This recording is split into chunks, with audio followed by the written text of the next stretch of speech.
తమ అభిప్రాయాలు పంచుకుంటున్నారు. జై హింద్ జై భారత్ అనే నినాదాలు అయితే హ్యాష్ట్యాగ్లో ట్రెండ్ అవుతున్నాయి. భారత క్రికెట్ ప్రధాన కోచ్ గౌతమ్ గంభీర్ కూడా కొద్దిసేపు క్రితం ట్వీట్ చేశారు. రైట్, మరిన్ని అప్డేట్ కోసం మా ఢిల్లీ సీనియర్ కరెస్పాండెంట్ మదర్ ఉన్నారు. మదర్, రైట్, ఇవాళ సైలెంట్ అంటే వైలెంట్ ఎట్లా ఉంటుంది సైలెన్స్ ముందనేది ఒక ఎగ్జాంపుల్ అయితే ఒక కేస్ స్టడీ ద్వారా ఇవాళ నిరూపితమైంది. నిజంగా కూడా బాల్కోట్ దాడుల తరహాలో నరేంద్ర మోడీ వ్యూహం ఉన్నదని ఒకటి, ఆ తర్వాత దాడికి ముందు చాలా ప్రశాంత వాతావరణం ఉంది. పాకిస్తాన్ ఏమరపాటుగా ఉన్న టైంలో అదును చూసి దెబ్బ కొట్టారు. మొత్తానికి ఉగ్రవాదం అనే వర్డ్ లేకుండా ఓ ప్రపంచానికి గట్టి సందేశం అయితే వెళ్ళిందనే ఒక వాదన అయితే చాలా బలంగా వస్తుంది. ఎందుకంటే అమెరికా కానీ రష్యా కానీ ఇజ్రాయెల్ కానీ రకరకాల దేశాల నుంచి ఎప్పటికప్పుడు మెసేజ్లు వస్తున్నాయి. ఓవరాల్గా ఈ దాడి వ్యూహం ఎట్లా చూస్తారు మీరు? వెంకట్, మీరు అన్నట్టు భారత్ పాకిస్తాన్ ఏమార్చిందనే చెప్పుకోవాలి. ఎందుకంటే షెడ్యూల్ ప్రకారం ఈరోజు మాక్ డ్రిల్స్, దేశవ్యాప్తంగా మాక్ డ్రిల్స్ నిర్వహించాలి అనేటువంటి ఇండికేషన్స్ హోంశాఖ ఇచ్చింది.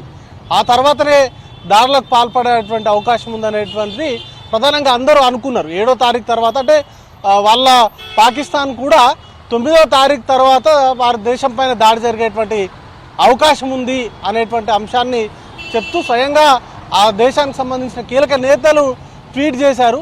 బట్ నిన్న రాత్రిలి వ్యూహాత్మకంగానే ఎప్పుడైతే మాక్ డ్రిల్స్ నిర్వహించాలనే డేట్ ఉందో ఆ డేట్ కంటే ముందే నైటే చేయాల్సిన పని సక్సెస్ఫుల్గా కంప్లీట్ చేశారు. ఆపరేషన్ సింధూర్ పేరుతోటి, అది కూడా లేట్ నైట్ వరకు కూడా పూర్తి స్థాయిలో రివ్యూస్ నిర్వహిస్తూ ఎప్పటికప్పుడు డిఫెన్స్కి సంబంధించినటువంటి అధికారులతో కావచ్చు, లేకపోతే త్రివిధ దళాలకు సంబంధించిన అధికారులతో రివ్యూలు నిర్వహిస్తూ పనినైతే చక్కబెట్టారు.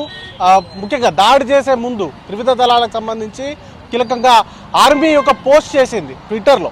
సుమారు 1:28 ప్రాంతంలో దాడికి సిద్ధం అనే అర్థం వచ్చేలాగా వారు ఒక ట్వీట్ చేశారు, ఒక వీడియోని పోస్ట్ చేశారు. దేశంలో జరిగినటువంటి ఉగ్రదాడికి సంబంధించి ప్రతీకారం తీర్చుకునేందుకు తాము సిద్ధంగా ఉన్నామనేటువంటి దాంతో ఆ పోస్ట్ చేశారు. పోస్ట్ చేసిన కొద్ది నిమిషాల్లోనే, అంటే 1:28 పోస్ట్ చేస్తే 1:44 దాడి అనేది కూడా చేసేశారు. 9 కీలక స్థావరాలు, అది కూడా పాకిస్తాన్లో 4 స్థావరాలు, పాక్ ఆక్యుపైడ్ కాశ్మీర్లో ఒక 5 స్థావరాల్లో చేశారు. దాంట్లో కీలకంగా మొత్తంగా ఈ 9 స్థావరాల్లో 4 జైషే మహమ్మద్కు సంబంధించిన ఉగ్రవాద సంస్థకు సంబంధించినటువంటి కార్యాలయాలు, వాటికి సంబంధించిన రిక్రూట్మెంట్ కావచ్చు, లేకపోతే అంతా శిక్షణ కావచ్చు, అవన్నీ కూడా చేసేటువంటి స్థావరాలు అవి.